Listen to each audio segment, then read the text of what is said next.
You're going to see this weekend that my job is inspiration, your job, perspiration. My job is information, your job is dedication. But it's got to start with love. The horse doesn't, you might think about this the next time you touch a horse. Does he love you to touch him, or does he just tolerate you to touch him? The horse, does he do something for you because he has to, or because he wants to? And there's something, horses will run faster and jump higher out of heart and desire. But what are the secrets to horses? And it's pretty simple. It takes love, it takes language, it takes leadership, but in equal doses. And a lot of people aren't equal. A lot of people show the horse who's the leader. Some people are going to show the horse how much they love him. Who ever heard someone say, my horse won't hurt me because he loves me? We've got to be realistic, folks. It's got to start with attitude. It's got to be positive, progressive, and natural. And I've had a lot of people that were very positive and progressive, but they weren't so natural.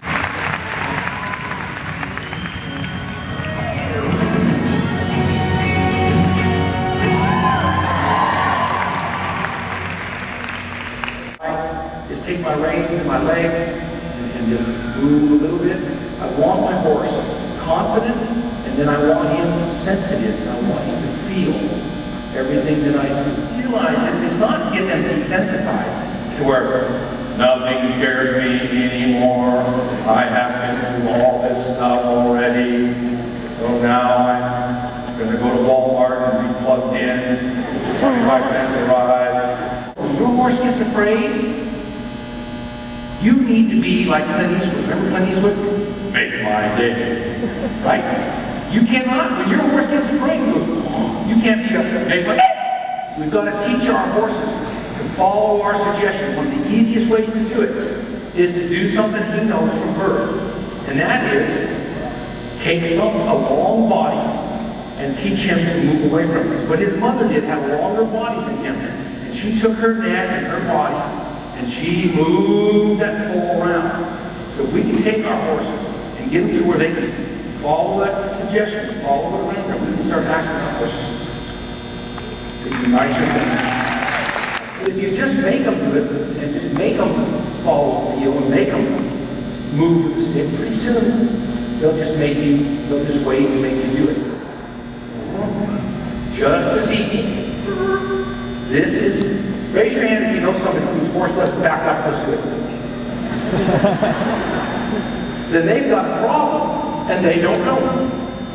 See, they haven't been working on getting their horse to go like a yo-yo.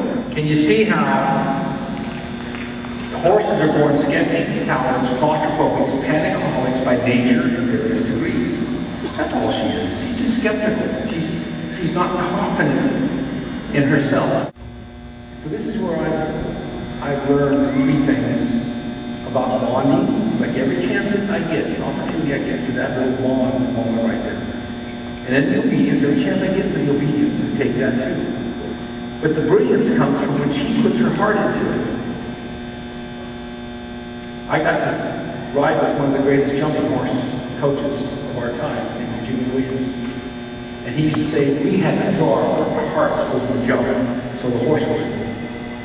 And then again, horses jump higher, run faster, jump higher, out of heart and desire. I want everybody here to say the words anthropomorphic. 1, 2, 3. Anthropomorphic. Now raise your hand if you want to know what else you just said.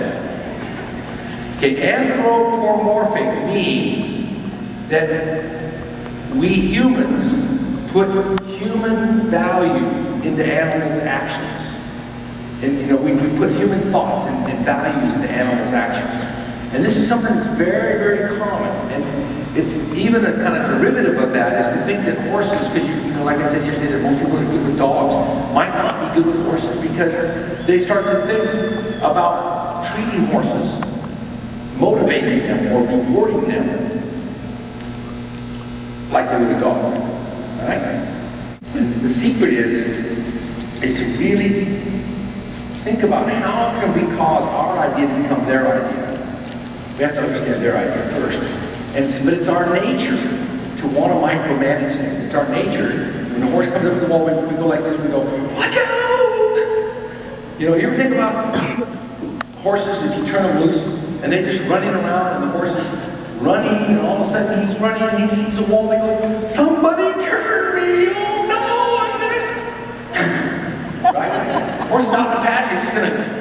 Think about how do all those husbands get to work and back without somebody in... I mean, I don't know how it happened. How could that happen? It's like this...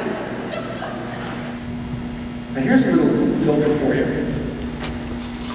If you ever want to know if you're being too rough with a horse, just pretend like your mother was watching.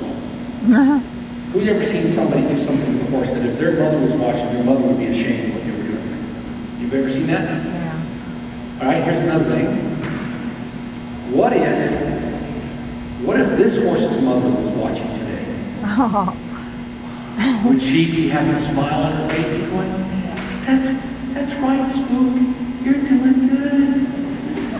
You should have stepped in the paint with all four legs, not just the two on the right. You hadn't spooked so much you wouldn't have got in that paint. Watch all your friends. If you want to be really good with horses, so good even your horse that you breed, all you have to do is watch your friends and do what? Opposite. Do the opposite.